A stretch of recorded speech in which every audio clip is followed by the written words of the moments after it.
It is now 4 o'clock, and we are going to call this meeting, regular agenda for Wednesday, March 4th, 4 o'clock. First off, I'd like to have a motion to approve the minutes of February 18th, 2026. I'll make a motion to approve the minutes as written. I second the motion. Thank you. Any discussion? All those in favor, please raise your right hand. Thank you. Unanimous. Where's Alice? She's not well. She's not well today. Oh, gosh, I'm sorry to hear that. Yes. Number two, I need that was unanimous. Okay, approve the payment of claims in accordance with the Indiana State Board of Accounts. I'll make a motion to approve payment of claims. Thank you. Second it. Thank you. Any discussion regarding the claims? No? Okay. Take a vote. Can I vote on that? Yeah, you It was in here when it was. Payment of claims? Claims? Mm-hmm. Well, when it was people here for brought up for approval, I just wanna make sure. What? Did we not unlock the door? Well, I thought I did. That door's unlocked. That door's unlocked. I thought it was unlocked. I unlocked. They just didn't understand. It's okay. Okay. Vote. We done voted on that. Thank you. The next regular meeting will be held on Wednesday, March 18th, 2026, 4 p.m. in this room. Do we have any public comment? Well, We have a couple. yes. Just walk in. Hi. Hi. Hi, individuals. Yeah. Are you here for public comment or to observe? To observe. Okay. Well, welcome. Yeah, thank you. Yeah, everybody's got to behave themselves, Richard. Okay.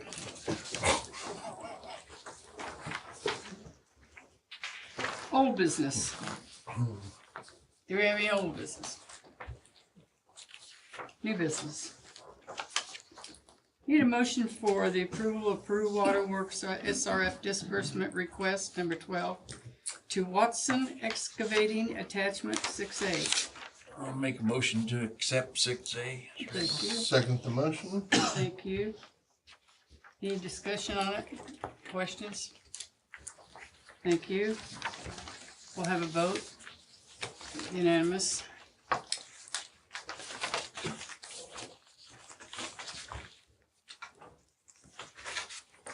We need a motion to approve the Peru Sewage Works SRF disbursement request number 69 to Penniman Construction.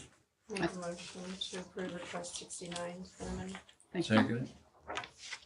Thank you. Is this something you would like to discuss? All right. No discussion. We'll move on to a vote then. All those in favor, please raise your right hand, and we're there. Okay, thank you very much. Now we need to approve the Peru Sewage Works SRF disbursement request number 70 to Hazen and Sawyer. Attachment 6C. I'll make a motion that we accept 6C as written. Second the motion. Thank you. How about a discussion? Any comments on it? All right.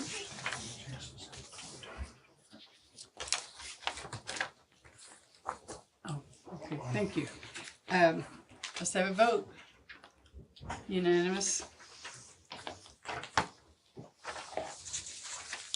Letter D, approve the Peru Sewage Works SRF disbursement request number 71 to Lockmuller Group, attachment 6D. Need a motion on that. Motion. I'll make the second. Okay, thank you. Any discussion on it? All right. We'll take a vote. All right, thank you very much. That's unanimous as well. Letter E, approve the 2026 pole testing bid, attachment 6E. I'll make the motion to we accept attachment 6E for pole testing. No, second the motion? Thank you. Mike, you wanna talk about it? So annually, we bring a third party in to test a couple 30-foot poles. Usually involves them going down, digging around the base of the pole a little bit, testing the structural integrity of it to make sure it's still serviceable. And at the end of that, they send us a list of pole rejects. That's kind of poles we prioritize replacing through the course of the year. Is this just a sampling throughout? It will be every pole on those two circuits, 1224 and 1225. Yeah. We pick a couple circuits two every year circuits. to try to go all the way around, eventually. So we recommend Osmos at $40,981.97. They were the cheapest of the three that we requested bids from. Best Electric was $59,000. Alamon did not quote. Have we done business with Almost before? Yes, sir. Okay. Hmm, You know, okay. Any more discussion? Then we'll take a vote. Unanimous. Long-term control plan update. Thank you, Mary. Just one small thing to talk about today. Nothing really of consequence. Thank you. Sorry, I got spit on that. Things my way. Thanks. Hey, Tim, you want to copy that? Kind of give you something to go by.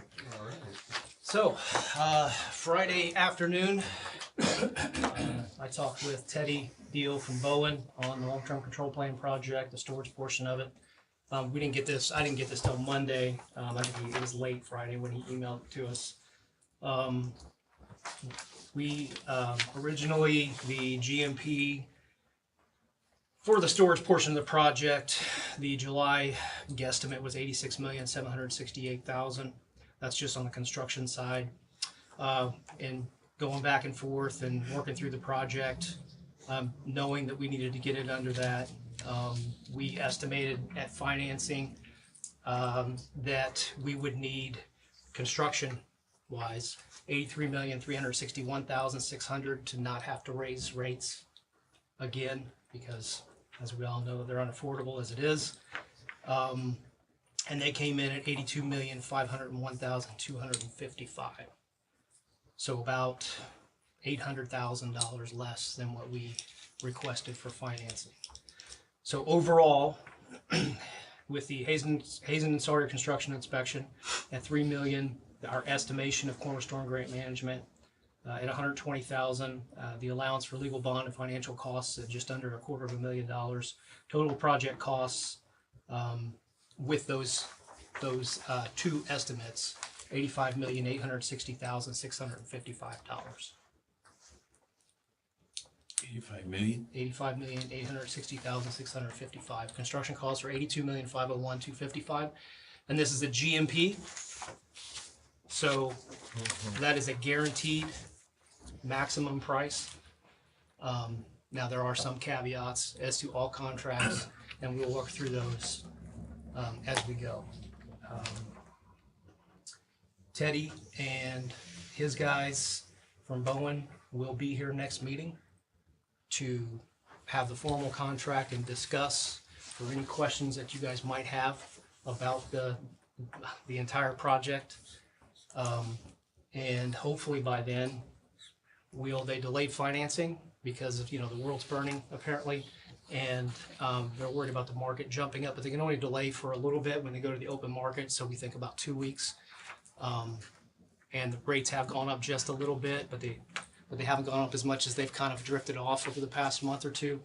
So they delayed financing for a couple of weeks, and we should know somewhere around the next meeting. It may not be on the next meeting.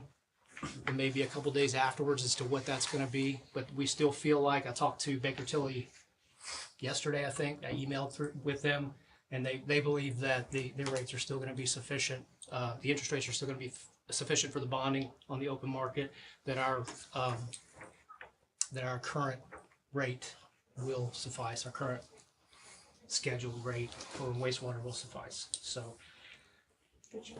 good news. Yeah. Now, again, there are caveats in every contract. But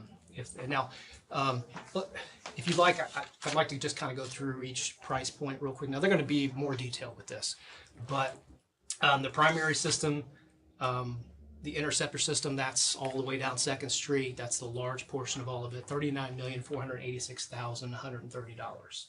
That's the max price they're going to charge on that. They eat everything that goes over that. Unless things design-wise pop up, or part of that caveat is if they hit a rock shelf.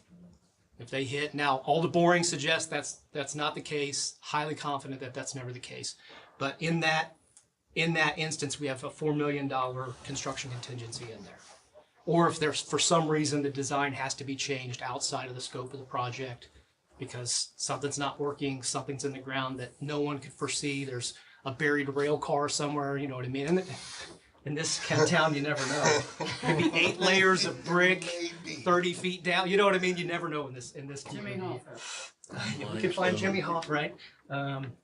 Limestone too. Yeah. So, and the Chestnut CSO, and if you remember, we talked about having that off ramp where we can break this project into 2 phases, and now we have permission to go a little further date wise, just in case. And that's why they broke these numbers out. Originally, it was just that $48,990,000 as the interceptor cost, and we've got them kind of broken out now, so that if for some reason things aren't working correctly, or maybe we believe that everything that needs to be done on Chestnut or Holman on the CSOs, maybe they don't need to be done that way. We can rework the project during the process of the project to cut money, to cut costs if we need to, or just if that's the way it works and we know we can do a better job and cut costs at the same time. So those are all broken out in there.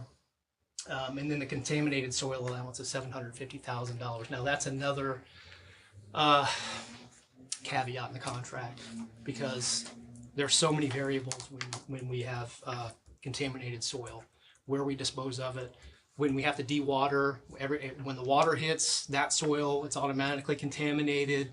So when we have to dewater that, we have to take that water. It has to either be processed, put into the Wabash, or processed and taken to somewhere that can take something with lead in it or metals. I'm gonna make sure if I'm missing something here. Okay. Jamin was in that meeting today as well with Bowen. So was Michelle. Corey was just kind of trying to talk through all these. So again, we have that $4 million contingency in here that will absorb, we believe, any type of issues, especially on the contaminated soil. And we do have on the western part, towards the end of the project, we do have down to 5 feet lead that we have to deal with, and some other metals that we have to deal with that we didn't put there, that have been there for the railroad put there, but we still have to deal with it. And then we're responsible for it the second we deal with it. So cradle to grave. So that's kind of an unknown, so to speak. Now we paid for extra borings, we paid for extra testing in those areas, so that we think we have a good handle on it. Bowen thinks they have a good handle on it, and we're confident with that $750,000 number, which you never know. The RTB site, so that's a serpentine pipe storage that we're going to have. That came in at $18.9 million, and including the outfall from that, and then what really wasn't in the original GMP was kind of lumped into that $19.8 million, was the building foundation, the chemical treatment that needs to happen there, and that's $3.1 million. So that was a little higher than what we had expected. But any questions on that? As you guys go through, is Bowen good about communicating any of those contingencies that they run into? Should that be soil, they would immediately notify you guys? Absolutely. And then part of the $3 million of the total cost is construction inspection and oversight, which is required by the state revolving, the SRF, the IFA, and the state when we do large projects and use federal money. So they would immediately be notified and the decision wouldn't be made just by the construction oversight. It would be our crew and our team here. That was the $3 million he was talking about, non-construction costs that Hazen is going to have. They are going to be the resident project representative on site. And they'll also be backed up by their engineering team. Okay. So again, that's 3 million. And then the CSO 11, that's the south side we talked about. We really had a lot of discussions on that. Originally, I think it was 3.4 million they were saying was going to that cost. And then of course the lining was 600,000. We did the lining we contracted lining ourselves for half that. And so we've kind of talked and really think that 3.4 million is not going to happen, and that estimated cost now is 1.5 million in the CSO 11. And remember, we can put that on the back end of the project. That's German Street, and that's all of that. But we can put that on the back end of the project now, because now we have that off ramp as far as timing goes. Now, when you put off a big contractor like this, you're paying more mobilization fees. Your costs go up. So it's not something we want to do, but we can still put that towards the back end of the project, and that'll give us some experience, some data, some history as far as rain events before we get to that, as to how that lining part of the project worked that we funded ourselves from cash. So we didn't have to put it into this project. The lining is starting this week. Yeah. Nice. Nice. In other words, we can do that after the project, or we can do that cheaper by doing it at the time of the project. We feel like it can be done cheaper at the end of the project, but during the project. So towards the end of the project.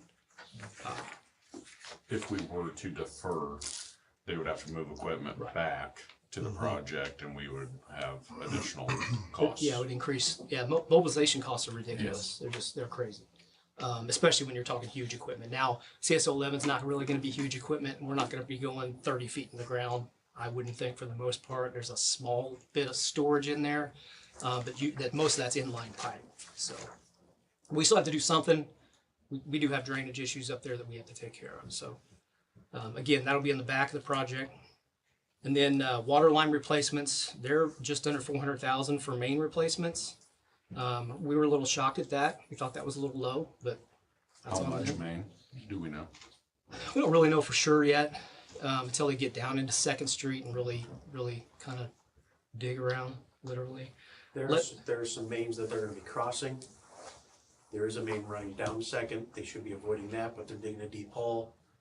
Canal Street is going to be parallel to a very large water main, and that could be a part of it as well. Okay. Also, some hydrants are getting moved. There's gonna be water line installation in association with that. That's part of the water line is also hydrants, and they're just to buy them is $4 grand a piece. Sure. And in those areas, we have some latitude. Here's the hydrant we want you to do. And by the way, we have it right here. Take it. We're not paying them. You know what I mean? Here, you take it. You guys go ahead and do it. So, yeah. But again, you have to remember, with this contract, we see every purchase that's made at their cost. There's no markup on any of these purchases for materials. That's how the contracts. Their fixed fee is 8%, period. That's all the money that they're going to make out of this. So if they buy a cheaper product, we buy the cheaper product, and that goes into what the cost of this is. So we get to control all those costs. If we bid it out traditionally, we wouldn't control any of those costs. We'd have no idea what each piece of equipment costs and whether they cheaped out on that equipment, or most of the time we couldn't even request the type of equipment or brand that we need. So that's why the contract's structured the way it is. Lead service lines, they're about, I think they've put in about $1.1 million for lead service lines in there. Some of that we have to spend out of the lead service line money, because everything from the meter pit to the house to the home has to be out of the lead service line money. I wondered why it was broke down separately. So Main to property edge is about 300,000. That's really kind of what we had talked about anyway. Overall, what the cost was going to be in the project, as far as just main to the meter pit. But we have to decide, I think, internally whether we're gonna use lead service line money for that, or use the money from the SRF here, for just that 300,000.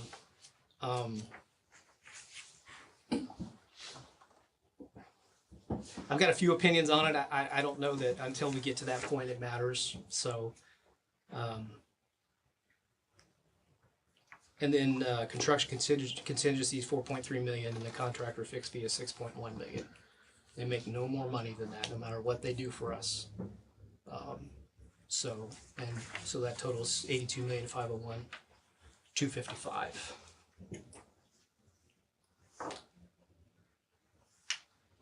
When will this start, Josh? Well, we got a lot of hurdles to go through, permits. Gotta get, the state takes forever when you're getting permission to do certain things. The behind the scenes stuff will start the second we get money in the bank. The construction fall to first of the year. Materials take a lot of time to order. But again, we won't set their construction schedule. We're not necessarily allowed to set their construction schedule. We can say, hey, we'd like you to start here or do this, but they have full autonomy to say, well, it works best for us to start here. They gotta start at the lowest point and work their way up. The lowest point's down there by Cass Street in that area and work their way back. They can't, if they stop at the highest part, you could be 6 foot too shallow or 6 foot too high, and then you're really screwed and you start over. So you got to start at the lowest point and work your way back. Now the RTB, that's something that they know, that they pretty much know what the depth is there because of the way it has to overflow, how we have to treat it. So those things can be started, but they're looking August-ish to the first of the year before we see major ground moving and stuff. But again, we're talking a lot of material. I'm talking 20,000 feet of 10-foot pipe. which has to be 20 foot in the ground. So you gotta stack it somewhere. Yeah. I've got a ton of material, a ton of concrete, a ton of restoration. The city's getting brand new roads because we're going to go sidewalk to sidewalk. Well, maybe not that far at this point, but curb to curb. Because there's just going to be massive pits open to put these pipes in. And tons of dirt that we have to remove and can't put back in, and tons of gravel that have to go in below and on top of where we're at. So, but this is great news, because our fear from the beginning was, with the costs rising and everything, well, that first initial was $124 million just for the storage, which was $50 million more than what we had. So, Jamin and his group, all the kudos in the world to working with Bowen and getting this project. Now we just have to cross our fingers and hope the interest rates on the financing is where they were predicted, and we can move forward with the rate schedule we have and get the project going. And then we'll be here. What are you gonna do in August? Anything? Well, we got to get closer to getting the money and setting construction schedule for me to answer the question. I don't know yet. It's like I said, it's a huge project, and it's going to consume 2nd Street and Canal and Cass Street up there in that area for 2 years, easily 2 years. I know we talked about a notification timeline before, but and I think we've done some of that publicly, but what are you So, anticipating? well, we need a construction schedule, and we need, our plan is to get in front of city council more than once and get time and just talk about the project and anybody that has questions there. We're also, when we know because we're going to have cars removed, we're going to have the streets clear. When we know the schedule for block to block, we're obviously going to go to door. What are you thinking that lead time will be? As far as Notifying those houses. I'm just thinking, like because before it's going to happen. yeah, Oh. because some of those people that live there, they only have access to, one area in and out. There's, if you've got somebody with disabilities, they're gonna have to really make a new plan. Right. Maybe. I don't know. Maybe there won't be that situation, but if there is. Other pipeline projects that we've done have been less disturbing, but they still take up the entire road, and generally it's 2 weeks to a month Right. advance notice. But yeah, and this one's gonna be for, I mean, they're not gonna be able to, potentially, a specific house isn't gonna be able to go out and get in their car in their front yard for, Well, they're gonna go block to block, and they're just laying pipe. I say they're just laying pipe. I'm not doing it. So that's one of the reasons why we didn't want to go with the poured in place concrete, because it would take forever to cure, Yeah. forever to pour, forever for those. They can get through a block in a week or two their repair it so it's once they still get accessible. moving. Yeah. So I'll- gravel. The goal would be to get it filled back to the top with gravel, Okay. and then people would have access to it.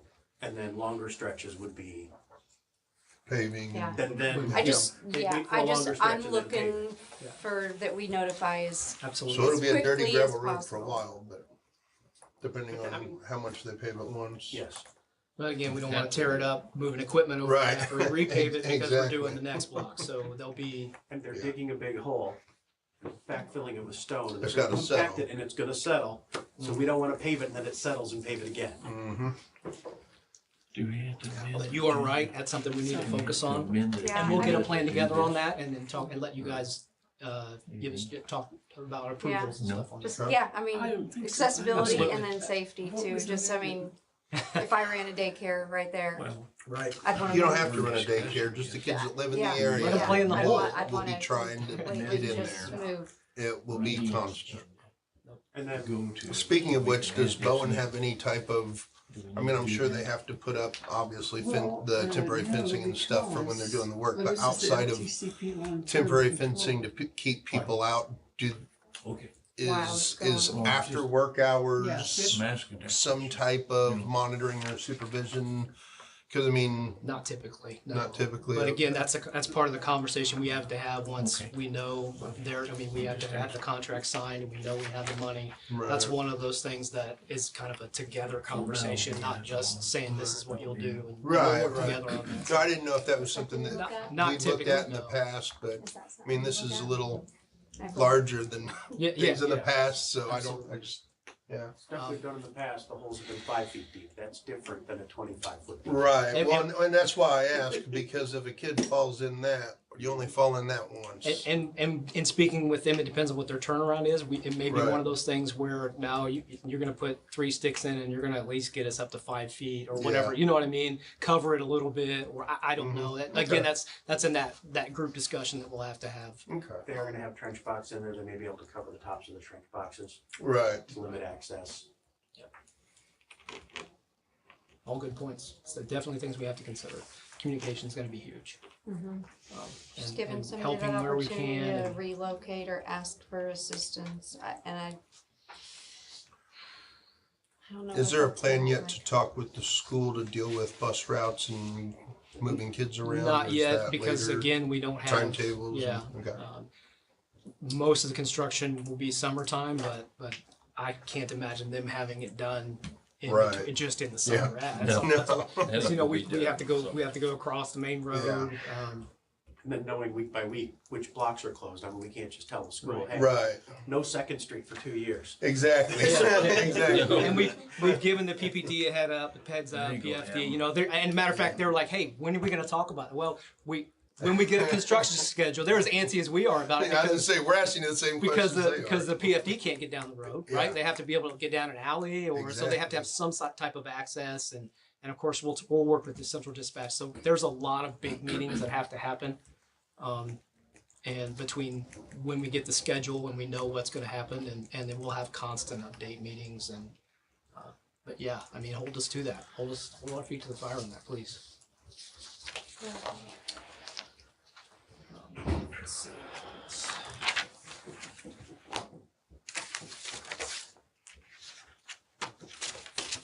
I think that is all I have on long-term control plan. Thank you. Number 7, the city administration update, Mr. Fisher. I don't see the mayor. And Yeah, I met with him this morning. good. He- Well, He just had a couple, well, he really didn't have much. he brought back to me, or brought back up to me the subject about, and I didn't understand when I shared it before, but now I understand what he's saying, and that's where invoices, might be like 7,650, or we'll just say $1.50, but then we turn around and we'll pay that person $2. You know, that adds up over time, and you know, he just wanted to make sure I understood when I shared that concern that he has, which after I looked at an invoice and an SRF disbursement form, I knew what he was talking about. But anyway, As I explained before, Yeah. the I don't think you were SRF's here. the SRF's policy, Yeah. how they do their invoices, how we have to do the disbursement requests with state money, they don't deal in cents. They round up or they round down. And so we pay to the whole dollar, and at the end, it reconciles. So And they this is do just not, the they do SRF. not This pay is in so the 35. so the person or the vendor is actually getting what they invoiced and not what, That is going through the finance, that's going through the state. okay. So that's our financing, and we have so much money, and then we put these invoices in, and it takes away from our money. And at the end, we true it up. Right, so this one was $7,684.50. The IFA tells us we have to pay $7,685. But at the end, because they round up, at the end, it gets trued up to that contract amount. So we won't get, so if we're, let's say $30 because we've rounded up or whatever, $30 and change, behind or above paying them, at the end, they only get the contracted amount, period. So, because they don't deal in cents, we have to pay it as whole dollars. But but again, they have a contract, Yeah, so at the end, they won't get any more than the contract. okay. It gets trued up that way. This isn't our choice, this is how they require it state. to happen. And like I said, he didn't have anything, but I will bring up a couple of things. Board of Works the other night, a gentleman came to talk about Born In and Sherwood Park trailer courts, what their game plan is. It's he represented an outfit called Proactive Realty Group that are supposedly buying them, and you probably had the conversations. You know, they're going to replace all the water lines instead of trying to repair what's there and take out all. Well, yesterday we had, I think, 11 trailers that the city is going to have go in and pull those out and demolish them. So we'll see where that goes. I know that we still had some dollars owed on those properties, and I assume that if this group is buying them, that's going to be resolved. But Dustin, he knows better, than we do on how that's going to work out.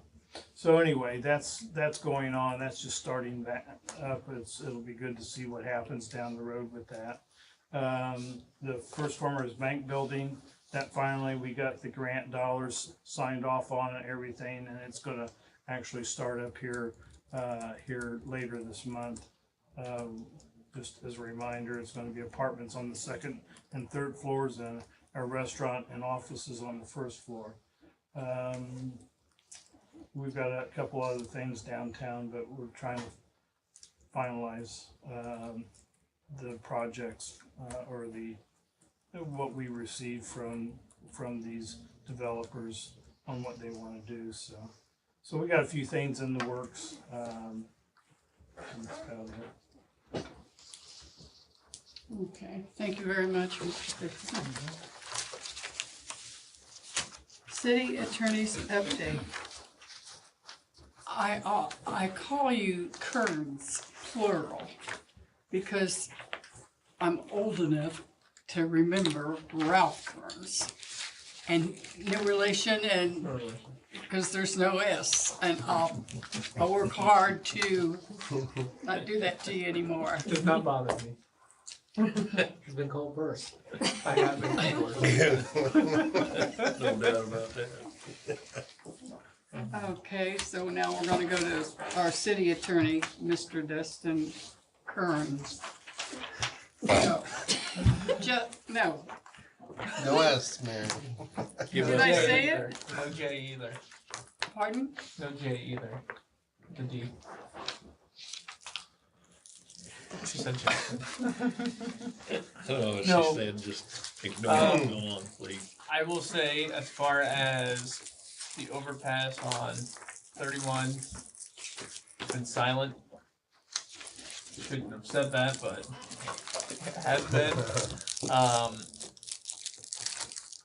And yeah, I know the council will get the approval for the funding, for the bonding, for the wastewater part. That'll go through them Monday, so they'll have The water, the lead service Yes. line stuff. Yeah. they'll have the public hearing at 5:45, and then followed by the vote at 6.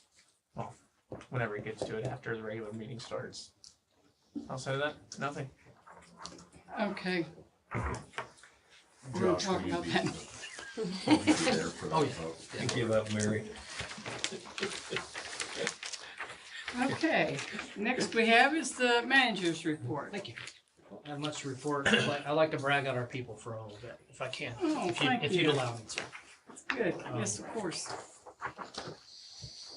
Yes, I will be at the meeting because we have the CPIU for Grissom Water, CPIU for Grissom Wastewater, the tracker, and then we have the financing, the bond ordinance for the $10 million for the lead service line work.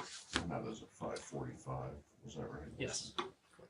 Yes, that's the public hearing, and then the regular meeting followed after.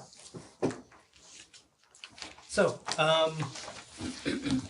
every year I like to kind of give our wins, our accomplishments, and this is a summary of everything. And I say our, I don't do anything, okay? I sit in this chair and talk to you guys, right? They do all the hard work, they have all the frustration and the headaches, all the backaches. So let's be clear on that one. So this is just the high level summary of really what they've done. I'm just going to go through and say a few things. On the payroll side, in administration on the payroll side, they processed 1,675 payroll pays. Obviously, they maintain employee records every day. They process 265 claims for in-house employee eye and dental insurance because we self-fund. So we do all of the paperwork and pays there. And accounts payable process almost 2,000 payments and 3,928 invoices. Obviously, that's on top of all the other accounting work. Our finance manager oversaw all of that and administered all phases of the SRF project funding and financial administration of multiple projects. Jamin's killing her with all his projects and all the SRF funding. Cleaned up a bunch of accounts. Monthly and annual internal, external financial reports, budget summaries, gateway uploads. There's over 1,500 accounts that her department has to take care of in the accounting system, and completed the audit, and any deficiencies were corrected. Accomplished the full Encode program update. Y'all know how much of a pain that was, and this is just part of her department, but this was a real pain, especially as far as our financials go. And Michelle earned her bachelor's degree this year. Very good. Did you do that while you were transitioning to She this did that. job? All of Good job. Outside of a senior, and a freshman in college. Good job. On the customer service side, they also helped accomplish the Encode program update with as far as new of the whole new accounts, the new account systems, and how they had to transfer all of the old accounts into the new system. They made 4,857 payment arrangements. So if somebody calls and said, "Hey, I'm behind this month," we make a payment arrangement for a couple more weeks. Performed 639 meter checks, 347 meter changes, 702 disconnect orders, 1,332 transfer of services. So that's the in and outs of the system, people coming in and moving out. Performed 6,887 cash transactions, 19,000 credit transactions, total payment transactions 112,708. Bills produced monthly, on average, 12,382. In total received phone calls, almost 30,000 phone calls that they received. That's not ones that have been made. Average that out per day, per week. They take a lot of phone calls.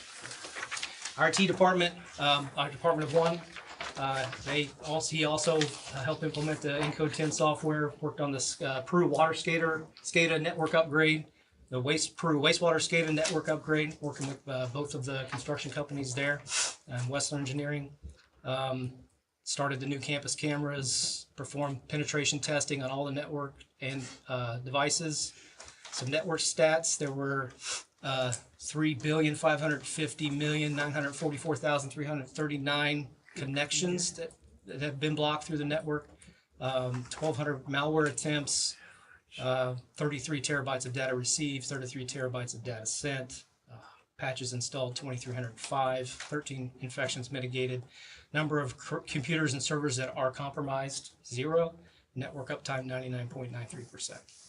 Safety department, 437 training contacts, 40 employees participated in the wellness program, performed annual hearing tests, 26 hoists and cranes were inspected, 111 fire extinguishers inspected, completed the arc flash analysis for the electric and water. Department of Transportation ran testing for CDL holders, purchased and trained employees on the new first aid trauma kits, and overall 103,857 total employee hours worked across departments, 4 utility-related injuries, all minor. Not considered a lost time accident. No. Yeah. We have a lost Congratulations. time, but we have some that are here unrestricted. But lost time. Does that count against us, Lee? That doesn't raise our interest, our insurance rates. The way they, I think since we did that update, we did get the insurance update and we did have another decrease. We So did have another decrease in workers' comp because of our records. Yeah. And at this rate, the 5-year will drop off. We'll have an even lower one next year if it. After we have another good year this year. Great.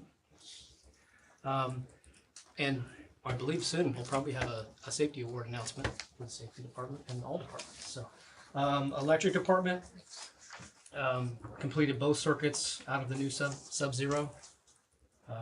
They completed the upgrades on the 69 kV loop. One apprentice became a journeyman, and we have one that is very close to being a journeyman. Went through all his stages. He's just waiting on his some of his time. They replaced, installed, or removed 146 poles, which is pretty close to last year. Installed, removed, and replaced 9,000 feet of primary underground. Installed, removed, and replaced 4,000 feet of secondary underground. Installed, removed, and replaced 4,600 feet of overhead primary. Installed, removed, and replaced 5,802 feet of overhead secondary. So total conductor work was 23,587 feet, or 4.46 miles worth of conductor work for 9 guys. Installed, removed, and replaced 40 total transformers, and then installed, repaired, or replaced 383 streetlights. Do the math on that. How many a week that is? Crazy. Division of Water Management, combined, they performed more than 7,500 tests at the wastewater laboratory. They responded to more than 2,500 requests for locates. Tested all large and a selection of medium water meters, and customer service tested 217 meters as part of their routine meter testing. Drinking water, Peru treated 537 million gallons of water, removed 80 lead service lines for 1,220 feet of lead pipe. Began phase 1 of the lead service line removal project. That's the first $5 million that you guys approved. Repaired 5 leaks caused by contractors working in our right-of-way. Repaired 15 main breaks, replaced 5 hydrants, painted the Parkview Tower, rehab of well 5, completed 4 rounds of PFAS testing, 0 in Peru, and completed the skater upgrade. Peru wastewater treated 1.3 billion gallons of sewage, removed almost 700,000 pounds of solids from the wastewater. The minor thing was the wastewater treatment plant upgrade project. Still worked on the CSO project and with the SRF. Land applied 254 tons of sludge, cleaned almost 2,000 feet of sewer line. New permitting and then repaired a few broken sewers. Grissom Drinking Water treated 200 million gallons of water, completed the water testing for IDIM, 2 rounds of PFAS testing, repaired 5 main breaks and 1 fire hydrant. Grissom Wastewater treated 260 million gallons of sewage, removed 471,000 pounds of solids from wastewater, landfill 80 tons, and hauled 239 tons of dewater solids. Stormwater organized and conducted 2 river cleanups, 86 participants, 15 yards of trash from the riverbanks were removed.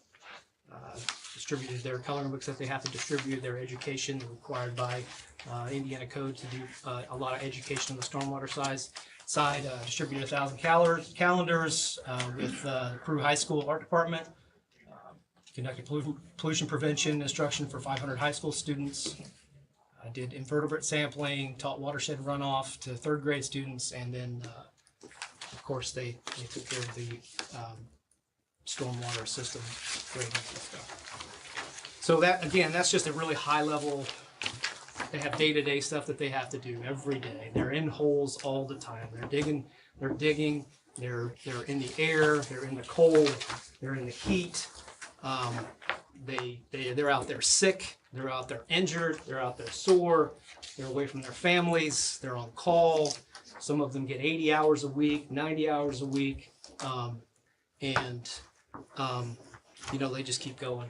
So, and then in here, obviously every time we have a rate increase to support these projects that we have to do, these unfunded mandates that we have to do, they take a huge brunt of